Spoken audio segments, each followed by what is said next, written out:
No,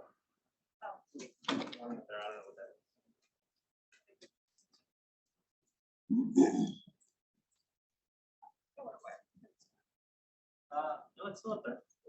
See it? Oh. I don't know where that. Yeah. Great. Hi, everyone. Thank you so much for having me.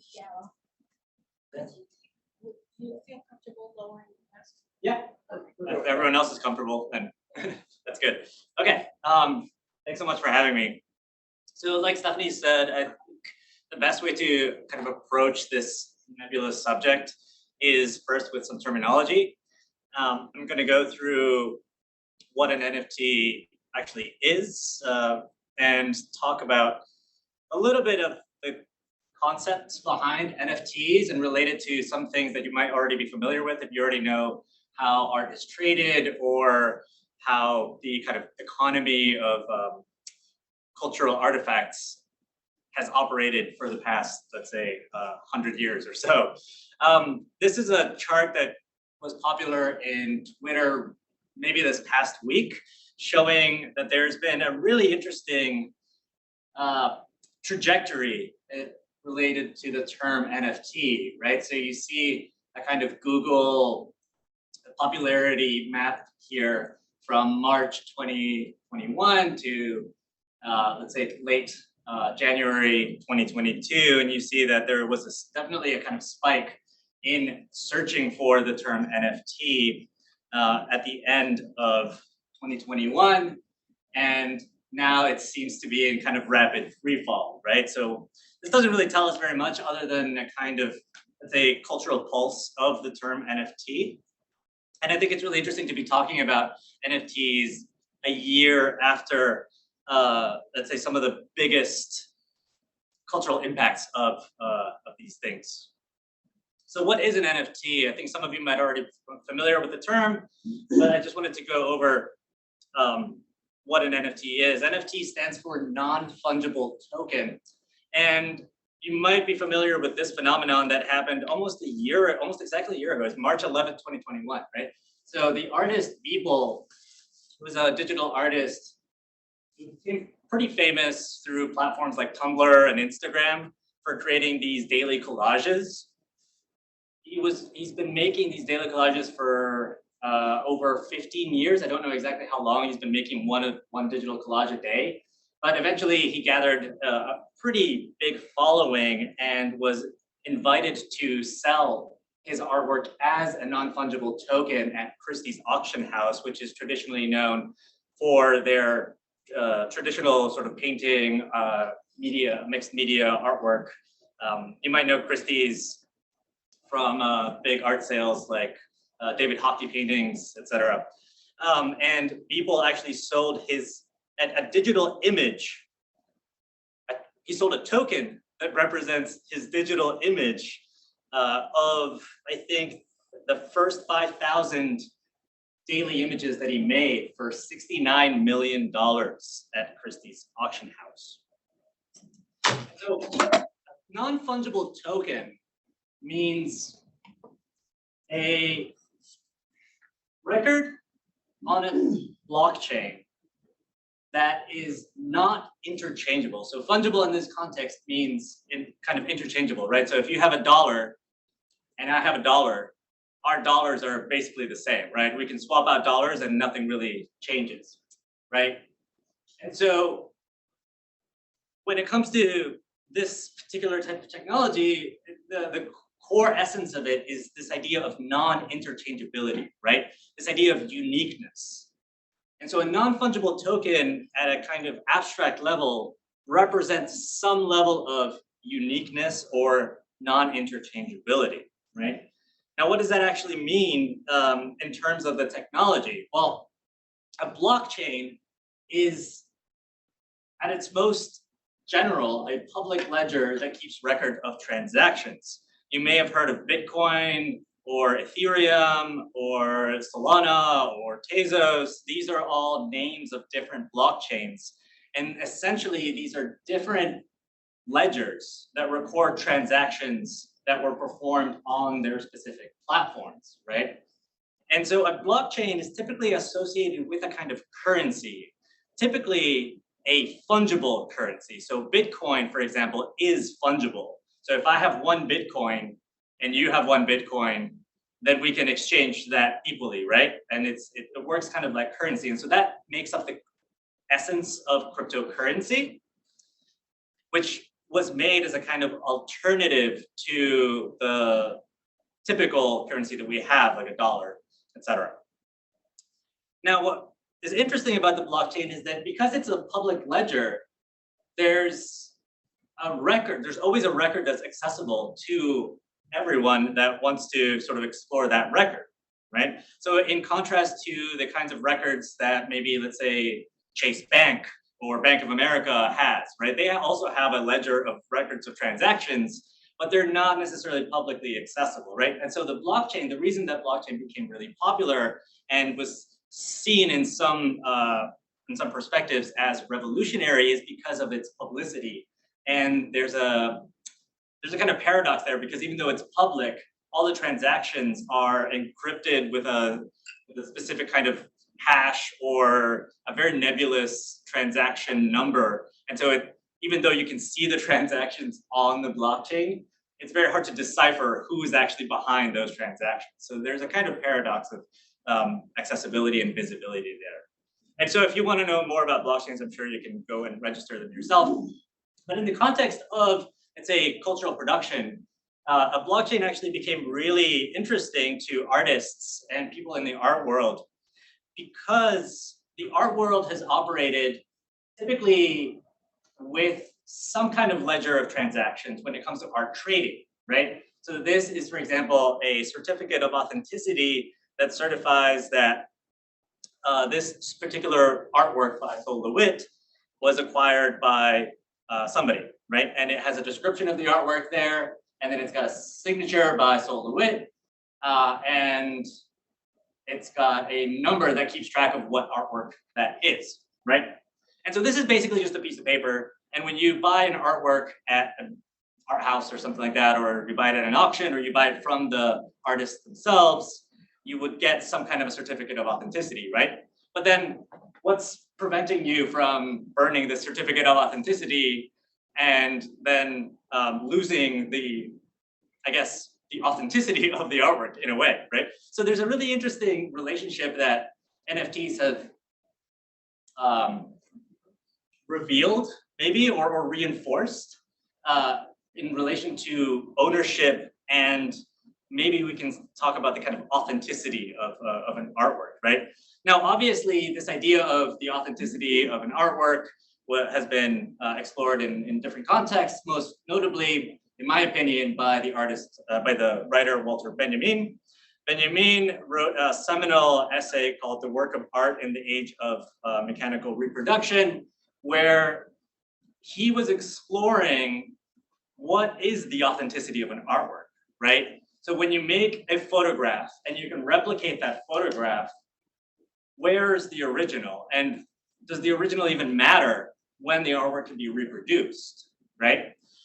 And so the certificate of authenticity sort of came about, or maybe reinforced this notion of verifying the originality of a work, verifying the authenticity of a work, or in other words, creating a relationship between the artist and somebody who wants to support that artist, right?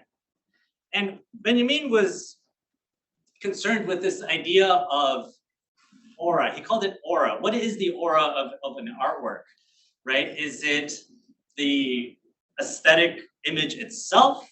Is it the kind of cultural conversation around the image? Is it, just the flex maybe of somebody saying, I own this famous person's artwork, right? What is the aura of the artwork? I guess what is the main perception of an artwork itself, right? Do you own a David Hockney because you appreciate the image and the texture and the color, or do you own a David Hockney because you want to own a David Hockney, right? And so when the blockchain technology allowed people to keep track of transactions, people in the art world realized that they could also create a transaction that referred to the purchase of a specific object.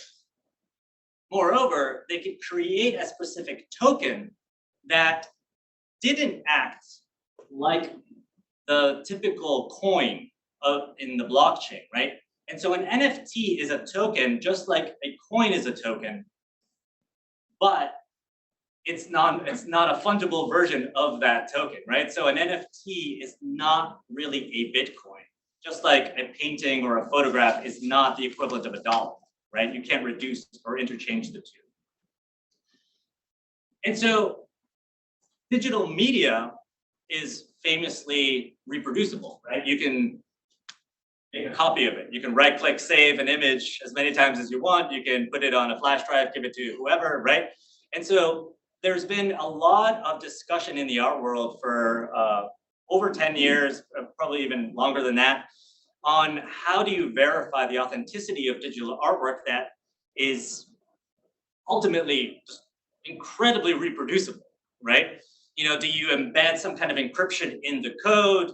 Do you, do you encrypt a flash drive with the artwork itself, right? Like, I think people have been trying to figure out how to verify the authenticity of digital art, because digital art has been around since at least the 1960s. And NFTs have allowed people to now track digital media because of the technology of that public ledger. And so an NFT is a token that's attached to some kind of digital artifact. Now, it's not the digital artifact itself, but just like Solowit's certificate of authenticity, it provides a kind of map to that artifact. It provides a reference to that artifact, right? And you can already see a lot of complexity starting to emerge here, right? Because you can see things like, well, if it doesn't represent the actual artwork, then what's preventing the artwork from changing over time, and then losing the same aura, as Benjamin would say, that it had when it was originally purchased, for example. And so there's also issues of intellectual property that have come up. There's also a lot of issues of copyright infringement, right? Because you can duplicate digital media. And so it is a really, really complex, evolving situation. And since those major auction houses have now started to produce NFTs, the world of NFTs has blown up, which is essentially why I'm here today, right? So now I'm just going to show some examples of artists that work in digital media. I would not say that NFTs is a medium, because it's really just a kind of technology that facilitates this economy, let's say. And so it's hard for me to say that NFTs are a medium, but digital artists use a lot of NFTs lately, or have started to use NFTs lately, in order to sort of take ownership of their practice, right? These are artists that have predominantly been active in Instagram or Twitter or Tumblr, and they've been sharing their work freely for a really, really long time. A lot of these artists have also been doing collaborations with fashion houses and magazines and companies, and they have not adequately been compensated for their work, because a lot of the times digital media is seen as lesser than physical media, right? And so the reason that a lot of digital artists have grasped onto NFTs is that now they feel that they can be compensated for the work that they do, and their work can actually be accepted and admired and valued in the way that they feel it should have been in the first place, right? So this is an artist, Nicholas Sassoon, who has for over 10 years been working in the medium of the animated GIF and the animated low resolution image. Nicholas Sassoon is one of the artists that has regained popularity in the world of NFTs because you already had popularity on these web platforms, but now people have been able to acquire his work and appreciate it as such, right? So it's no longer just a fun gift that you can share with your friends online, or maybe you can just use as a screensaver or something like that. But now this work has been valued as an artwork by itself. Another artist that whose practice has been incredibly just boosted by the emergence of non-fungible tokens is this artist Pixel Fool, is a Brazilian artist. And what's also been happening a lot is that because blockchains are international, blockchains are cited in particular countries, but they are pretty border fluid. They constitute a kind of world economy. A lot of artists from the global south, from Asia and South America, that found it very hard to get popularity and to become a kind of established artist in the same way that, let's say, artists in the US are able to. They've found fame and they've found value through the emergence of NFTs, because now all of a sudden they can put up their work and they can showcase it on these platforms where you can buy and trade NFTs. And Pixel Fool, for example, has gained an incredible following just through his initial artworks. In particular, his very low-res pixel-based work. Now, here's a kind of fun fact. Because all transactions have a unique ID, just like any bank transaction, right? So you make a transaction, you make a withdrawal, you buy something with your debit card or something, there's a transaction ID. That's the kind of core of the blockchain, right? It's kind of a banking thing, right? But because they have that unique ID, people figured out that you can use that ID to feed a system or to feed some kind of a generative code, and the code itself can produce a unique work of art. So a phenomenon that has followed the emergence of NFTs is this interest in generative artworks. Generative artworks have a long history going back to the emergence of computation in art. There's a lot of artists that were working with early computing systems to sort of produce computer-generated artworks going back to the 1960s. And now there's been a kind of resurgence in generative art because of the technology of the blockchain, right? And so now not only can you produce an artwork and keep track of it as a kind of certificate of authenticity, but you can use that transaction of purchasing the NFT, for example, or acquiring that NFT to generate the artwork itself. This is probably one of the most famous generative art projects that has come out in the past year. Tyler Hobbs is an artist from Texas, I think primarily based in Houston. And his artworks, Cadenza, have sold for over 6 figures each. There's 1,000 possible iterations of this artwork. And when you want to buy one, I mean, you can't buy one now. They've all been generated. But when the platform to produce this was launched, people went in and they bought the NFT without knowing what it was going to look like, because you need to perform the transaction in order to produce the artwork itself. And so you went in and you bought the NFT, and it's kind of like a Kinder Egg surprise, right? You don't know what you're going to get. But maybe you've seen the artist's previous work, and so you have a general idea of what's going to happen.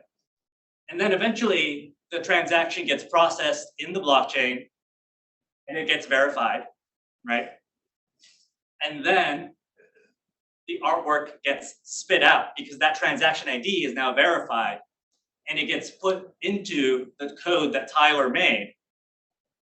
And then it produces something according to the parameters that he set up, right? So if you are familiar with parametric architecture, right, where you feed different parameters and you get different results, this is essentially part of that realm of cultural products, right? This is generative work. So Tyler Hobbs made a script that says the colors are going to be these parameters, the lines are going to be these parameters, the shapes are going to be these parameters, and the transaction ID gets broken up and fed into those parameters such that it produces a unique artwork every time. And of course, there's a limit, right? So he said only 1,000 of these can ever exist. And that information is stored in what's called the smart contract. Now, again, I'm not going to go into it, but essentially the smart contract is what manages all of this in the blockchain. I own this particular one. I can't afford a Fidenza. I don't have $100,000 to spend on it, but I did buy this piece of artwork recently, which I think is really nice. This is by Ana Lucia, who's a generative artist working in Cairo. Again, this is a generative script. I had no idea what this was going to look like until I bought the NFT for a certain amount, and then I got this as a result, right? And I think this artwork is actually kind of interesting because it goes back to some of the original experiments of computational artists who were working with weaving algorithms, which come directly from the history of computation.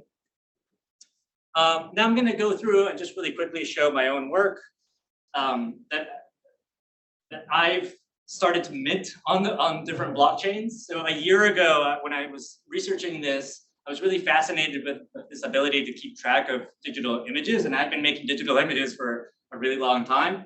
And so I thought that it would be appropriate for me to at least maybe go down the route of just pure digital image production and try to establish a kind of art practice on the side of my academic practice.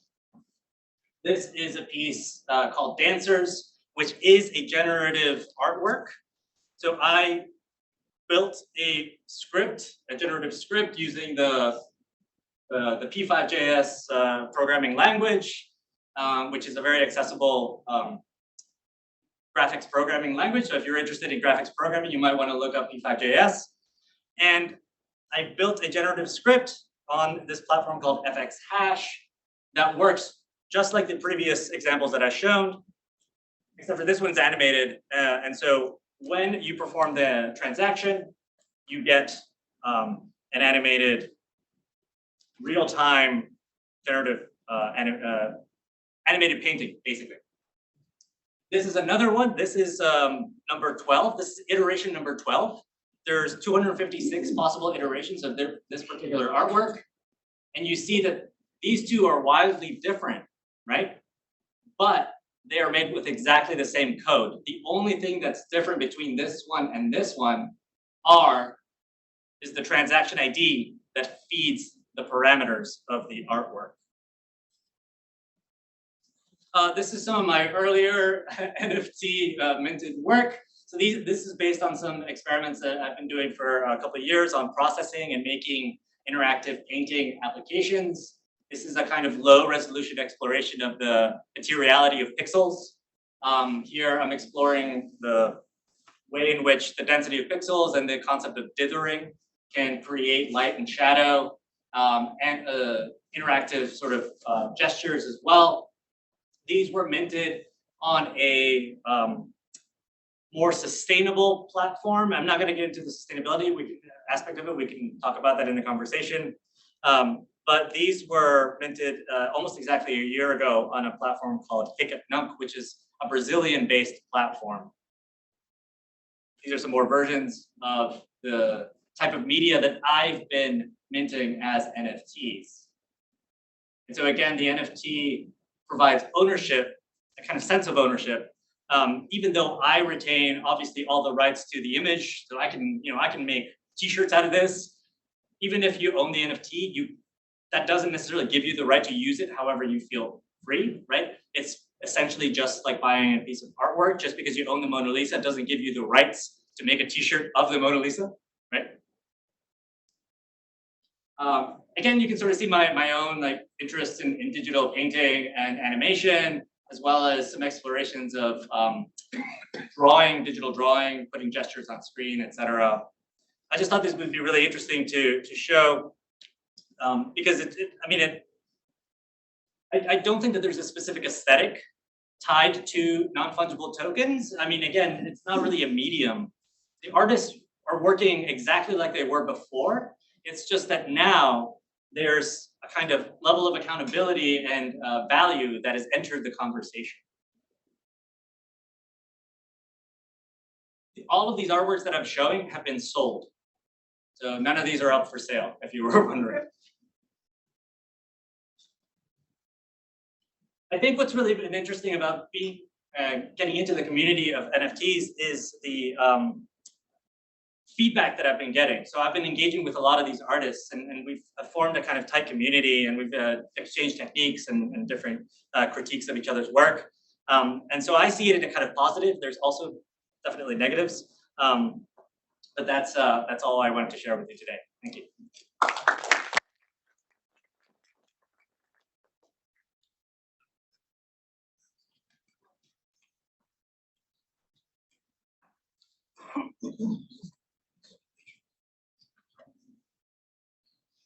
Great, thank you, Galo. Jeff? Awesome. Thanks for the introduction, Stephanie. Thanks everyone for having me. Give me 1 second. I'm just going to share my screen.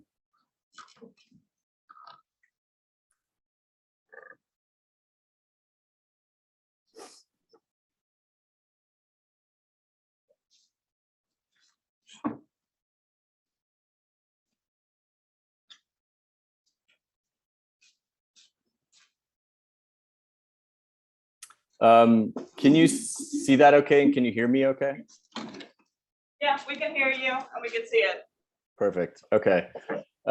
So I'm going to start off, I'm going to talk about a few different artists and talk about artists within a set of categories. I think it's important to understand perhaps a few different takes on how individuals have used NFTs. So that's going to be the first thing and then I'm going to talk about the difference between these kind of curated and non-curated platforms. They're like marketplaces in which people show, exhibit, and ostensibly sell their work. And then some of the economic implications of these relationships between the platforms and artists and the kind of artists themselves. So this first set of slides, I'm looking at people who have been established kind of in the larger art world prior to jumping into NFTs. So someone like Ian Chang, John Raffman, and John Gerard and Damien Hirst. These are all very well-known artists who had, made a pretty broad array of work prior to kind of jumping into making NFTs. I mean, I think, Damien Hirst is probably one of the most wealthy living artists, and he put together 10,000 images, which I think is very reminiscent of the way he kind of operates within his practice. And each of those are kind of available as digital files for $2,000 a piece. I think they're probably all sold, but and so there's this, I think, nice spot to begin with, which is just like looking at, okay, so there's a bunch of artists who have been established and they were able to kind of gain traction in how they present, sell their work and market it because they've already kind of been established. And then there's quite a few musicians who really, I think, have kind of jumped into NFTs. So we have Pussy Riot and MIA, both, incredibly well known. Grimes is another one. And so this for me is like, you know, another tier of artists who have been like very established and were able to kind of jump into this without really having to think much about the platform they were marketing their work on, and didn't have to think much about what it meant for them to use an NFT and whether or not that was really kind of conducive to their work. You know, whether they sell it in person or they sell it online, they're going to sell it. And then I think this is where it starts to break away. And what I find really remarkable is like, you know, people who had made GIFs or memes, which I'll jump into, who had work, but they were not able to really sell it. These things were kind of ubiquitous. They were floating around. They were kind of infinitely copied. And then ultimately, with the rise of NFTs, they were able to attach a kind of receipt, like Galo was talking about. And because of that, it really, I think, gave their work another level of credibility. And, you know, it really pushed it outside of, you know, what they had kind of been struggling with prior to NFTs, trying to just sell it, never really worked. So there's another artist, Pack, who I think really kind of came of age when NFTs really started to take off. And then we get into like documents like Edward Snowden, the New York Times, the Tor Project. These are all organizations that have really kind of taken advantage of this moment and capitalized on it. The next category I was looking at, and I think it might be useful in conversation later, it's just like, how have certain people within architecture, within the architecture discipline, begun to think about NFTs? On the right is Mars House. This is by Krista Kim. It was apparently the first NFT house that was sold. I know there was some dispute over it, but on the left, this is an artist, Philip Colbert, who constructed a set of buildings and spaces within Decentraland, which I'll get into. And those are all kind of sold as like digital real estate. The next, looking at the kind of platform. So on the right is Decentraland itself. This is where you can actually go and purchase plots of land that are within a game space. The same thing on the left, Sandbox. So there's a kind of emergent game space that is based on NFTs. If any of you play games or into gaming, I think a good analogy is to look at Fortnite and kind of customization object or customization options, and how those things are all kind of always purchasable, and they're not really, they don't really do much to the game. It's just a way to kind of, customize players, customize environments. And we're starting to see that directly equate into a kind of game space. And then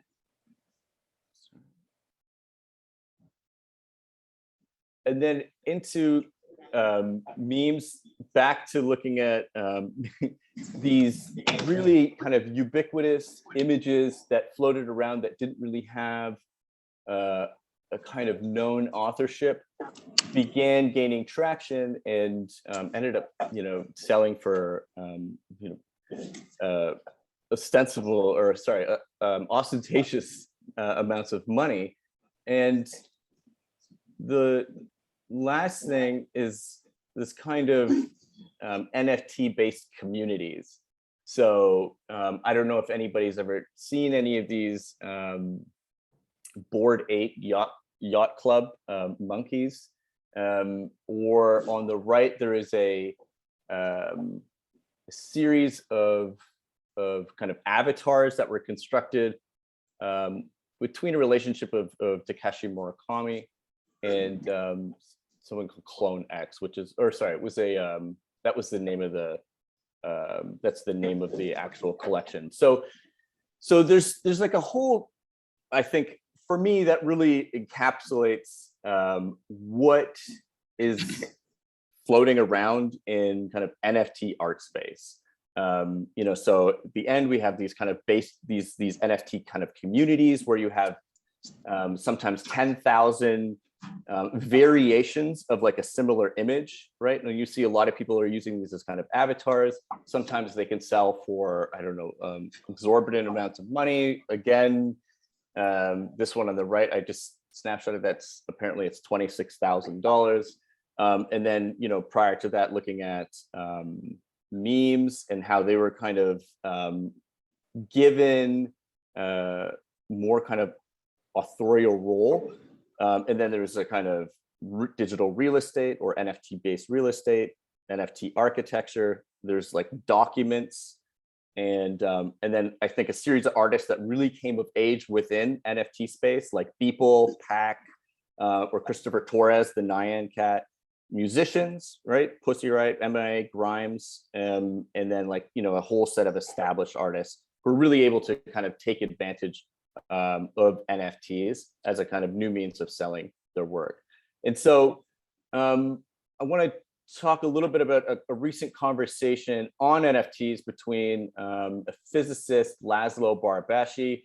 He is a kind of network analysis, or he does network analysis, and the host of the show Art Angle, Tim Schreider. And there's a really nice moment in which Laszlo Barabási kind of equates this moment of impressionist painting within Paris to emerging platforms that sell NFTs. So, impressionist artists, they were routinely banned from showing their work in the academy.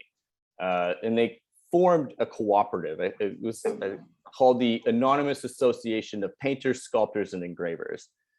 So this was formed in 1874, and the founding members included Claude Monet, Edward Degas, Pisario, and there's a whole bunch of impressionist painters that were really kind of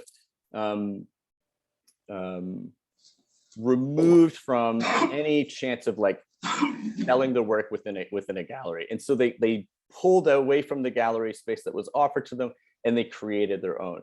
In a similar sense, there's, I think, a very kind of conducive space for digital artists within NFTs, right? And so these are people that were, I think, taken away, or they were ignored from kind of traditional art galleries and required to kind of use alternative platforms to sell their work. So on the left, this is Beeple's collage everydays. This is the big piece that was sold from Christie's at auction. I think it gained upwards of $60 million. And then on the right is Monet's irises. So I thought these were two pretty telling signs of individuals within an era that were really I think, almost kind of like the kind of pinnacle artists of a particular time. Again, these were artists who were ignored from traditional art galleries. Beeple really depended on Instagram for influence to kind of build a network, to show his work and reach an audience. And similarly, Monet was kind of cast away from the academy and was required to kind of start this organization and can create a series of galleries that allowed him to really kind of promote, sell, showcase his work, right? So, like galleries, NFT spaces began kind of selling an array of different artists. And I think it's important now to really kind of look a little bit deeper into what are the kind of platforms that are being offered. And there are what you can kind of distill down to curated and non-curated marketplaces. Okay, so curated spaces are just, traditional galleries. And they require curation of the artists that are being shown. So on the left, this is Super Rare. So it's a marketplace to collect, trade unique single edition artworks. They're kind of all given kind of authentication within the blockchain. And I think this is kind of funny, but it's just like, think of Super Rare like Instagram meets Christie's. And I think what they're really trying to say is that it's like it's a curated art venue for a digital era. And so, Christie's, it's kind of what you would consider to be like highbrow art. They're really going to ensure that what they're auctioning or selling is of, I don't know, like a particular standard as viewed through them. On the right, this is what you would consider to be a non-curated platform. This is Foundation. And this really works off of artists inviting other artists. So Foundation is, sorry, hold on.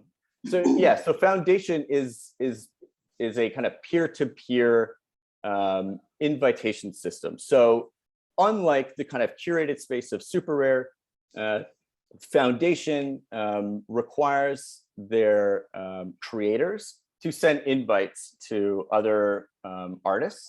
And it's through that social network that the platform expands, right? It's a kind of self-governing platform. It is kind of self-curated in a way, and it is really just kind of monitored and not there's no, like, I think, major oversight, right, by the platform itself. So it's a little bit looser, and I think there's some things that we'll get into that I'd like to kind of dissect with what you kind of get out of that.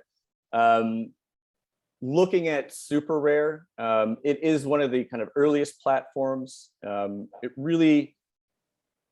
really started to begin to understand how there was this kind of emergence of like a primary and a secondary market. So the primary market is like an artist selling their work, and then the secondary market is collectors coming in and like picking up work that they find valuable.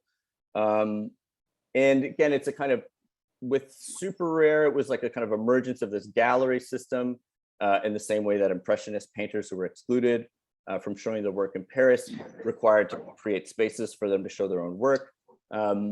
This idea around crypto art allowed artists to kind of get out of obscurity that had largely been ignored by traditional gallery system, right? So they turned to NFT to create their own sales and share work.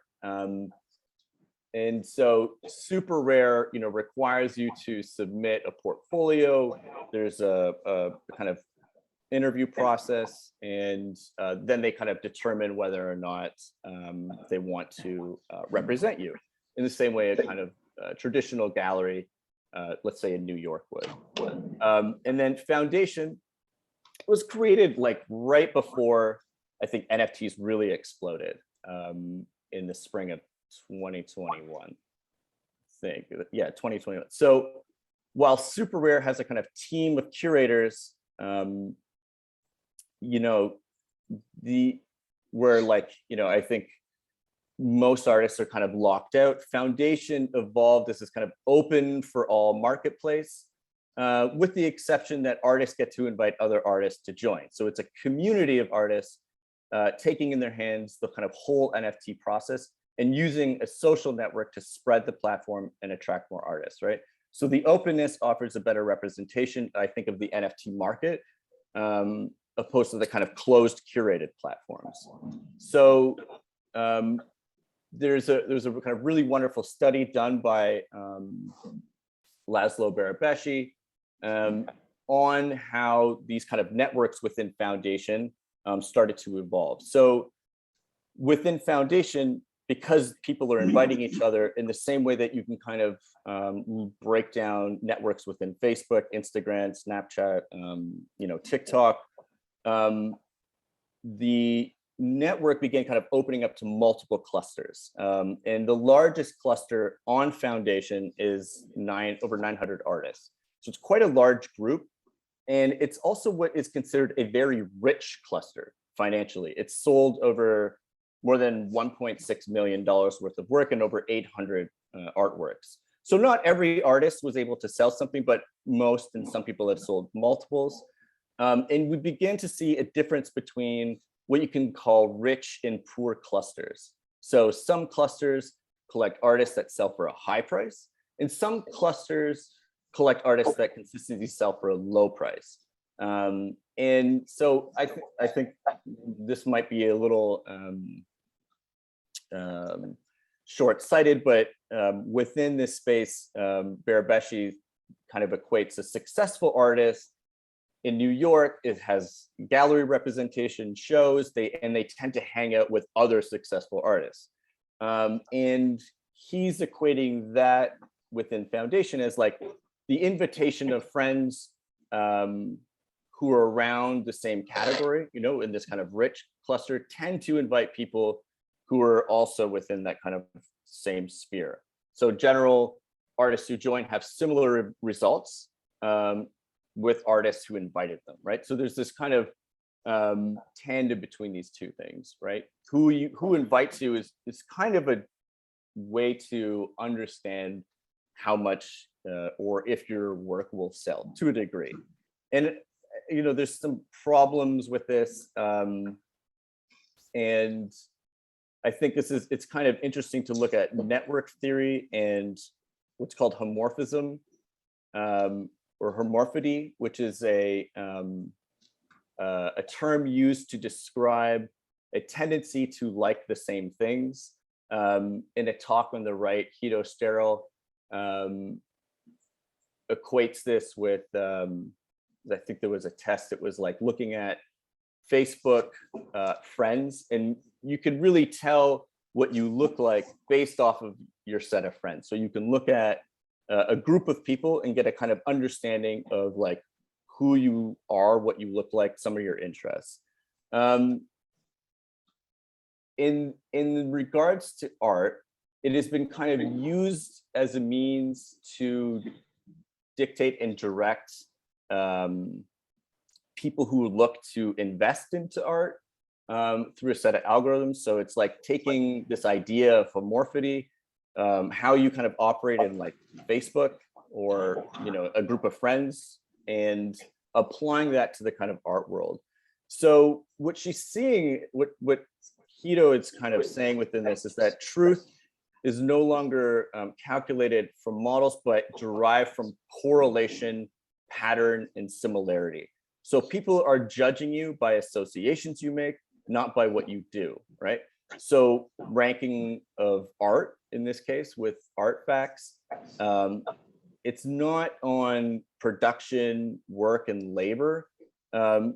It's the kind of quantification of those things that are run through an algorithm that kind of gives you a score, right?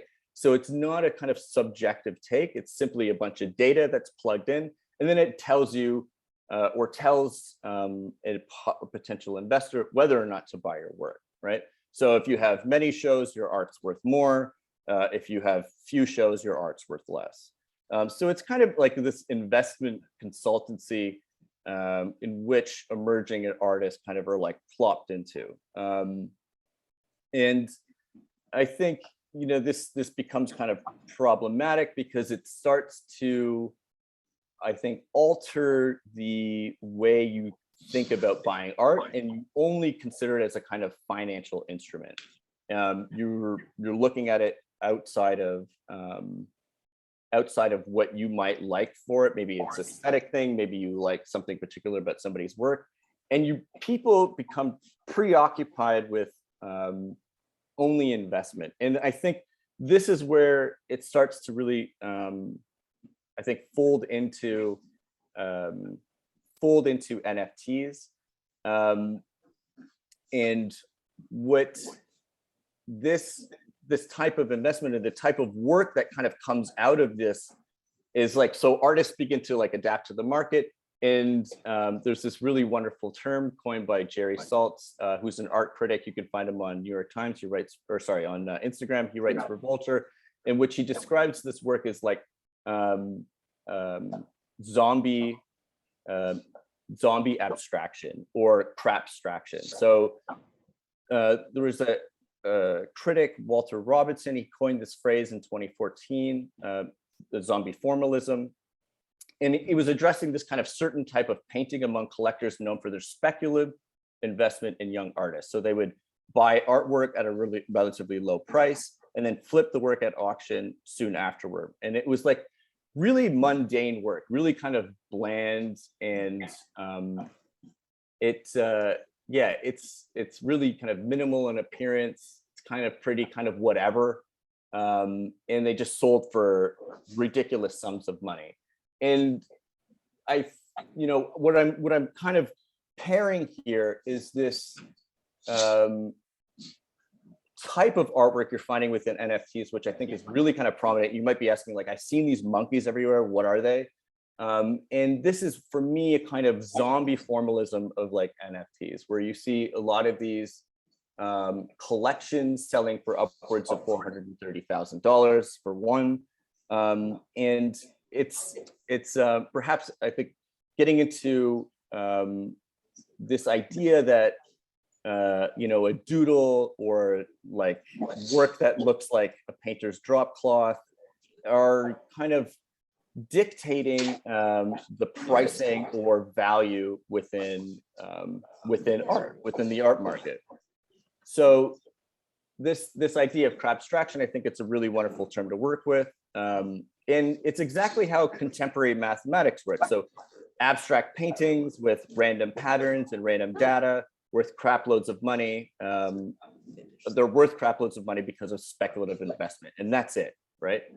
And so, I think zombie formalism, in other words, was this view of a new kind of court painting produced solely to kind of flatter and enrich people of the kind of new Gilded Age, right? People who with lots of money, with lots of Bitcoin, or Ethereum, who are able to kind of look at work and park their money in it strictly as a means to kind of inflate its value. And again, a lot of this stuff is really just about valuing art by association or correlation, right? And in a certain sense, this really is how the art world has worked, right? It works by like who knows who and who is associated with who. So if you look at this from the point of view of art, there's kind of no scientific epiphany. It's actually how most people understand the art world anyway. It's like somebody says this work is important, so I'll pay attention to it.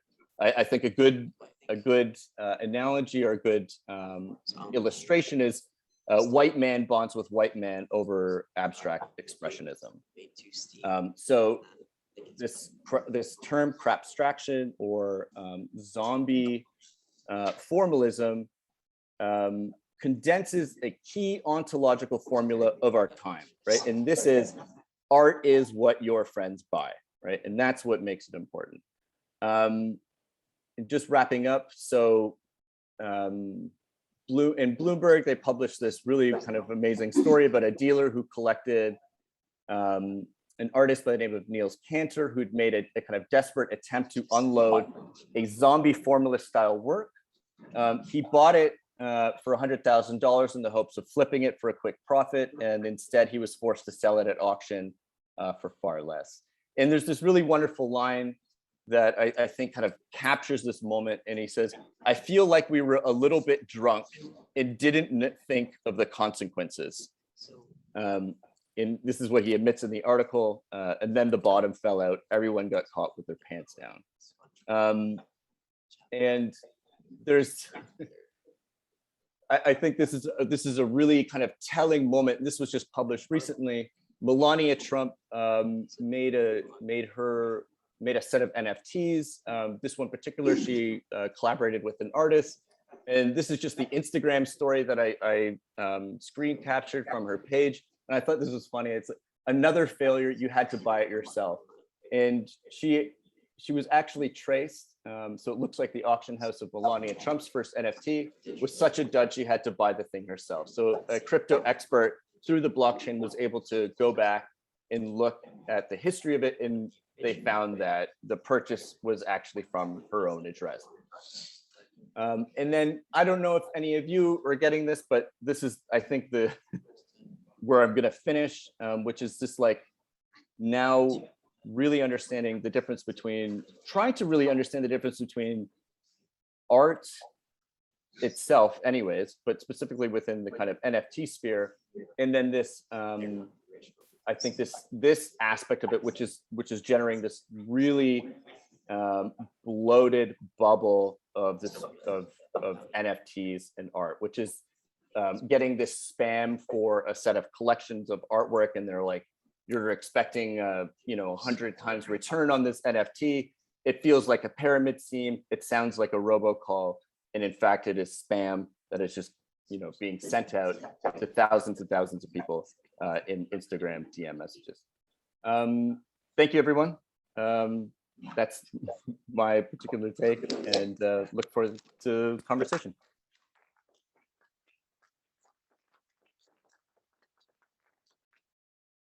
Maybe stop sharing so we can make this a little bit larger. So this is kind of this weird setup over here. Yeah, 1 second, sorry.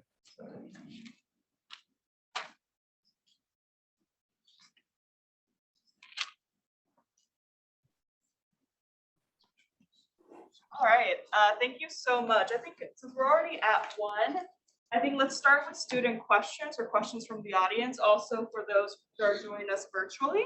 And then if not, I'll just jump with my own questions. Do you want to move? Just gonna monitor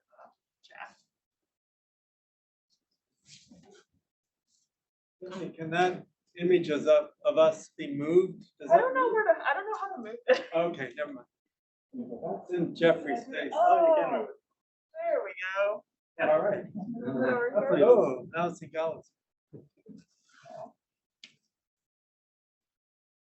There we go. That's better. I think it's interesting. It's quite different. Galo is talking about the kind of opportunities for artists that it presents to actually take control of their work and make actually some monetary gain from it, and the conversion of how to convert digital into something tangible. And Jeffrey's really talking about the GameStop idea of it, and which I found totally fascinating, because it's almost, Sotheby's is, the auction houses are just, it's always been there. It's just like art. No one cares what it looks like if it's a Picasso, and then let the bidding begin. So it almost accelerates that. But so I guess, I don't know if you both wanted to talk about there's that parallel and how you see that going forward. I mean, I think Jeff's points were spot on, and I think the critique is definitely there. I think we should be weary of importing just the bad stuff from the real world into the digital world, basically. I think that's something that I've been talking about a lot recently, because you see things like in Decentraland, for example, the idea of selling virtual real estate is now becoming as problematic as physical real estate, right? And so it's almost like we are just importing these failing models or problematic models into a new environment, right? And I think it's important for everyone to kind of be aware of that, because I've sort of presented a little bit more of the optimistic side, just because I've made a lot of friends through this process, and especially underrepresented people of color, essentially, like artists who work in other parts of the world that have never really been able to have a voice, now have had a voice, but then again, they sort of are then funneled into an existing system that has a lot of problems as well, right? And so there are, I think, definitely pros and cons, but the issue, I think, personally, that makes everything really, really problematic is the money aspect, is the sort of, I think the zombie economy, or just the sort of cash grab, get rich quick mentality that eventually just infiltrates everything, really, right? And so, the promise of decentralization, right? So the blockchain was promised as a decentralized economy so that everyone can verify everything and everybody's okay with whatever is happening because it's not like a bank is hiding all the transactions in a secret place. But then there's also like anonymity, and then there's a lot of money laundering that happens. And so I think it's just important to be aware of all of this stuff. I think the phrase is it like do your own research is usually what everyone kind of throws out when it comes to these platforms. And I think it is important to do your own research, but I think it's also important to do critical research, right? I don't know if Jeff has anything. Yeah, I don't come at this from a pessimistic stance. I think it's really incredible for individuals like myself who have produced majority of their work digitally, and it's really remarkable for me to see Galo sell his work and really, I think, garner a level of interest that hadn't been available to any of us prior to some of these platforms coming into formation. And so I still think that is, maybe I'm going to be optimistic here and say that is going to be really what will kind of drive longevity in this. And I think what we're seeing right now is, maybe a kind of accelerationist view of certain aspects of the kind of traditional art market that have just been like mapped onto the kind of NFT world because it's kind of exploitative, right? It's fresh, it's early, you can kind of jump into it and mess around with it a little bit easier, I think, than you could with in the traditional art market, right? And so, when people began kind of inflating paintings, in the early 2000s, and after which was kind of written about extensively, and where terms like zombie formalism and crapstraction kind of came out of, right? It had a level of critique, right? The artwork has a level of critique in which those things, I think they can only live for a short period of time, and that's where you saw the kind of collapse of it. And I think what I'm suggesting is that we haven't seen that yet with NFTs. And I'm saying that I think it's important to think about your work, like what you value of your work, not based off of strict monetary gains, in that you really, I think, need to, think about who you're sharing your work with, who's collecting it, what they're collecting it for. And it should be, I think, kind of important to you. And it's not something that you want to jump into based off of some kind of speculative means. So we have a question in the chat from Laura. Do you think there's a way in the future to make NFTs more sustainable? Yeah, the question of sustainability is super, super important, right? Because there's a lot of that's one of the biggest critiques of blockchains in general, is that Bitcoin and Ethereum, for example, those blockchains use a technique for verifying the transactions, which is based on using a lot of energy. So it's called proof of work. You can read about it extensively, and it basically, like, the long story short is that you need like a big server farm. You need a lot of computing power to just verify transactions, right?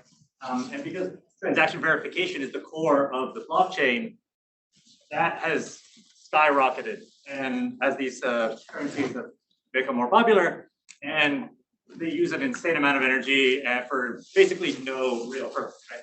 And so I think that is a really apt critique. There are alternative blockchains like Solana and Tezos, for example. These are blockchains that use a different mode of verifying transactions, which is almost like 100,000 times more efficient because they don't use computation to verify it. They use what's called proof of stake. And you can read about that too. But essentially the cost of verifying a transaction on a what's called a clean NFT blockchain is, for example, the carbon footprint of a tweet, right? So compared to Bitcoin, Ethereum, for example, which is like, I don't know, like the cost of an apartment or something. It's like kind of ridiculous. They're the carbon footprint. So yes, there are alternatives, and there's people working on alternatives. So there, again, it's a work in progress, right? Galo, I had a, Some Oh. students. Class. Well, maybe we'll do one more question and then we'll wrap it up, yeah? Jeffrey had an answer. Oh, sorry. Oh yeah, go ahead, Jeff. All right. I was just, I had a sort of follow up and also a kind of question for you, Gallo, because I think you have a better understanding of this. From what I've read, the NFT market within the greater blockchain ecosystem accounts for maybe 10% of the entire carbon footprint, which I'm not saying that's not nothing, but I also question whether there are different ways of discussing sustainability in blockchain at large prior to even getting into NFTs. And I don't know, I was just wondering, is that correct? And is there maybe, I think, a larger issue to be tackled? Yeah. So Jeff, you're right. It's a very, very small percentage. So NFTs actually make up a very small percentage of all the transactions on certain blockchains. Most of the transactions are speculative trading. So if, on Ethereum, for example, it's just market activity and people are trading money just like they would on the stock market. And NFTs only make up a fraction of that. But again, it's still not a very sustainable model. So that's also something to be aware of. Right. So I am actually an artist on an NFT project. Part of the team members are handling social media marketing, but I'm just curious if there are any other avenues that you took in order to get your work out there. Sorry, any other avenues to what? To get your work out there, right? Oh, it's again, I think it's largely a social project right now, really. And so I think Jeff made a really good point about having a network of artists, and ultimately, it's basically just like networking in real life. You just have to get to know people. I spent a lot of the time in March 2021 on Discord, different Discord channels, just meeting people and trying to get more educated on this. And that's really where I found out about the different platforms. I met all of these different artists. I met some artists that I've already been following for years on these just random Discord channels. And so I think the world now is fragmented into all of these different social media platforms as well, which basically means that you have to sort of be more socially fluid in terms of the digital and in person. But I've also talked to people in person about this stuff too. So it's really just about meeting and expanding your network for sure. I invited Jeff to Foundation, actually. Yeah. So I was just going to say that, out of a kind of mutual interest, I was, Gallo and I follow each other on Instagram, and I had been looking into different platforms last year, and I, was very excited about Foundation and some of the kind of characteristics that they were advertising that were different than some of the kind of curator-based platforms, which I still think are really wonderful. In that, and then seeing Gallo, jump on Foundation, kind of gave me in a way. And I messaged Gallo, I'm like, hey, I really want to be a part of this. Would it be possible to send me an invite? And so that, just to kind of, again, second what Gallo's saying, really operates the same way that you would in the kind of physical world or within physical gallery spaces. And I know a few friends who are just very, I guess, kind of, I don't know. I don't like to say savvy, but they just really make a concerted effort to be at a lot of places, talk to a lot of people, and ask a lot of questions. And I would say that is the same approach you would probably want to take within the NFT space as well. Great. Thank you all so much. Thank you, Galo Thank and you. Jeff. Yeah, thanks so much for having me.